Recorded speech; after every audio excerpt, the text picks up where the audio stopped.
Hey guys, it's Kugli again with another ROM review, and this time I've got the Beanstalk ROM for the OnePlus 3, so stay tuned for that.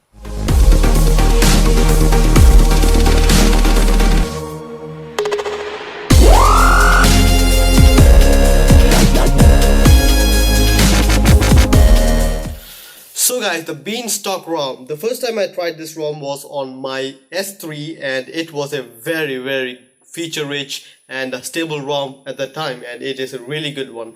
At the time, from the name, Beanstalk means it was based on Jelly Bean. But the name still persists, even though the version is Marshmallow, and this is the Marshmallow version, not the Jelly Bean ancient dinosaur, but still. So let's get started now. First of all, what you will see here is the basic lock screen, and you have that. I have actually put my fingerprint as my password, so yeah, let's get to the settings now. First of all, in the About Phone page, as you can see, this does have two-panel customization of the settings menu, and I have actually enabled a theme. I will get to that later. So yeah, About Phone page. In the About Phone page, you can see about Beanstalk. All of the information can be from here. Also, you can go to their web page from here with downloads. You can do that. The device model is fixed. It is OnePlus A3003. I have actually made a review of this same ROM, but of a previous version, but I failed to upload it because I was away, and yeah, that's another story for another time. So yeah, this is actually Marshmallow, as I've already said, nothing to do with Bean. It's a newer version. This is the version 6.19, which is released on 6/8/2016. So that is the latest version available right now. So yeah, CyanogenMod API level is Fig 6, and this is a CyanogenMod based ROM. So you are going to have all the bugs and well, working stuff and non-working stuff of CyanogenMod. If you have a problem with CyanogenMod, then you are going to have the same problem in this ROM also. I personally don't have much of a problem, so I am still using this as my daily driver for now. So yeah, other than that, everything is same and hunky-dory. Everything is cool, everything works. So yeah, let's get to the settings now. Again, this is a feature rich ROM, so you are going to have a lot of settings in here. So let's get started. First of all the CyanogenMod ROMs I've tested does not allow the SIM2 to be deactivated and this thing to be vanished. It can be deactivated, but that thing will be just there, and I don't like that. So yeah, NFC is working, Bluetooth works, NFC polling can be on all of these levels, and I really like that.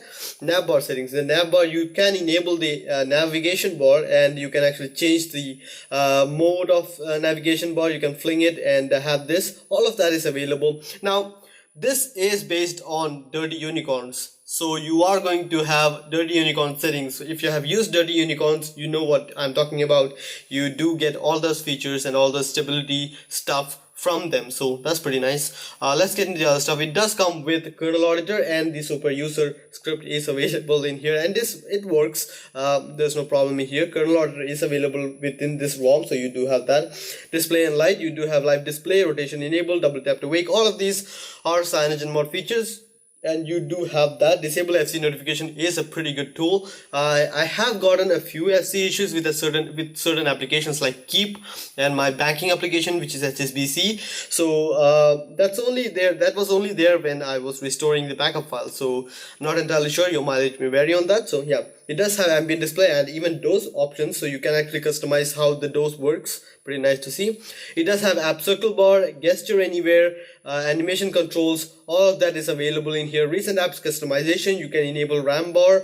All of that is available, and it does work out. Immersive recent, search bar in the recent menu, clear all buttons, clear all location, clear all tasks. All of this is available. It even has Omni Switch and slim recent. If you don't know what it is, just Google them. It's really good alternative for the stock recent application. I really like the slim recent and Omni Switch, of course, because Omni Switch gives you a lot more on offer than the stock recent panel. So yeah, panel transparency. Now this is really cool. You do have a lot of customization actions for this, like all these accent colors. You can actually customize all of that, even custom colors for this. You can change to I don't know, you want red, you get red.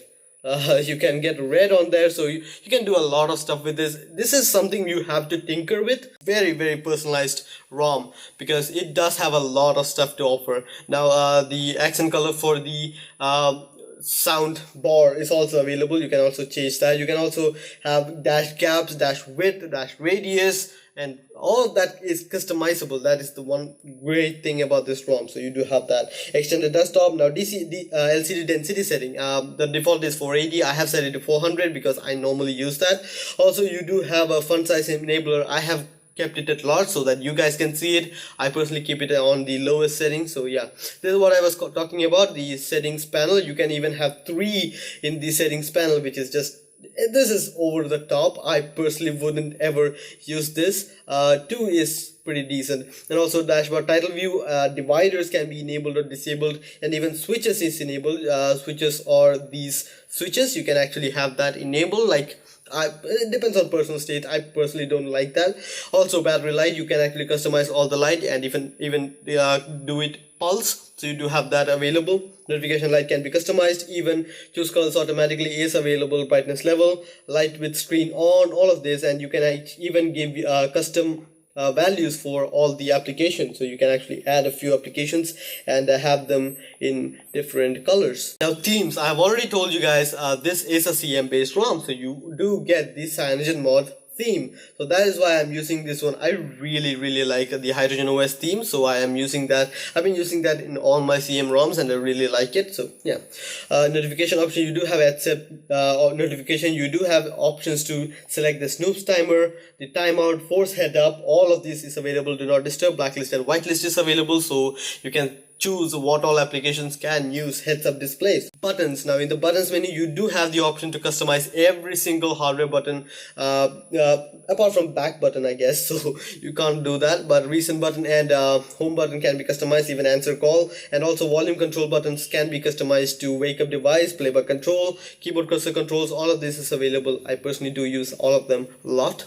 Additional buttons, now the alert slider is working and you can actually use that. I personally do use it in the stock configuration, which is bottom is none, which is normal, full volume, middle is priority, and the top position is alarms only. And even you can customize it to none, also total silence, which you can do that. I personally do that normally. It does have gestures, which is the basic gestures which is available with Oxygen OS also. In the ambient display option, you do have options to change the ambient display, pick up sensor, proximity sensor. You can actually wave in front of the sensor and get the information you need, so pretty nice to see. Battery life, now battery life is what should I say, it's a CyanogenMod based ROM, and it is a very feature rich ROM. If you're using all the features like weather updates, the ambient display, all of this, if you're using all of this, you are going to run into battery issues, because I personally did. I did not get one full day worth of battery life with most of the stuff which I use enabled. So yeah, your mileage may vary on that, but as with any other ROM, your mileage may vary, but I don't think this is a very strong battery giving ROM. In the status bar options, you do have clock styles, AM PM style. I've actually gotten my favorite one, which is basically centered with AM PM indicator and day of the week indicator on either side. So yeah, you can even change the date indicator to whatever you need. Color switch, you can even change the color of it. Font is condensed, because I really like KitKat style font, which is condensed. Roboto condensed, which is really cool. So you do have that. Battery style can be changed to whatever you need. Battery percentage can be inside the icon, outside the icon. Battery board is enabled. System UI tuner is the basic stock marshmallow stuff. You do have that also available. So yeah, pretty nice to see all that. Show notification count, brightness control, super user indicator can be enabled there. I do have super user right now running. Traffic, network traffic can be enabled, disabled, outgoing, incoming, all that can be shown in the status bar if you want to keep track of them. Now notification drawer setting, now this is also available in this, which was a quite great option to have in a ROM, because I really like to customize everything. Force expand notification, quick pull down on a certain edge, pretty nice to see. Task manager is available. You can actually enable task manager and have that working. I really like that. Header display, contextual header font style, all of that can be customized and it's really awesome. A number of quick setting rows, the number of rows and number of icons tiles in a row, it can also be customized in here, so that is really cool. And again, in the stock CyanogenMod fashion, you do have an edit tile option where you can add all of these applications or all of these tiles, whichever you fancy, and you can still use that. Show weather is available. You do need to give permission for weather.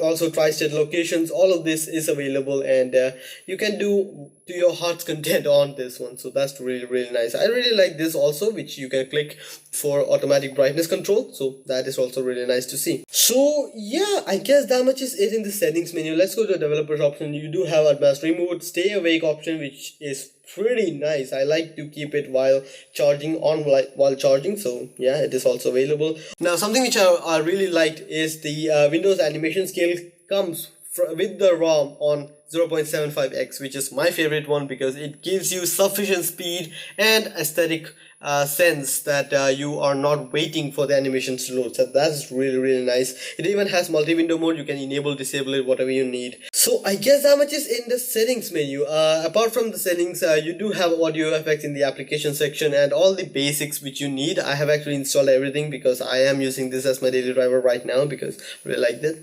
So yeah, let me show you guys the boot animation, which is pretty nice. And also the boot rebooting flash is also cool.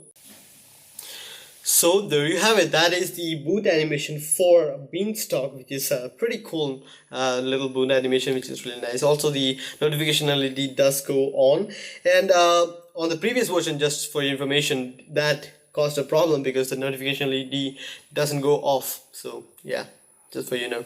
So guys, I guess how much is it about the ROM. Let me show you guys the Antutu benchmark score, which is pretty good. I actually have run multiple times, and this is the lowest, almost the lowest score. I did get about 138,000 somethings also.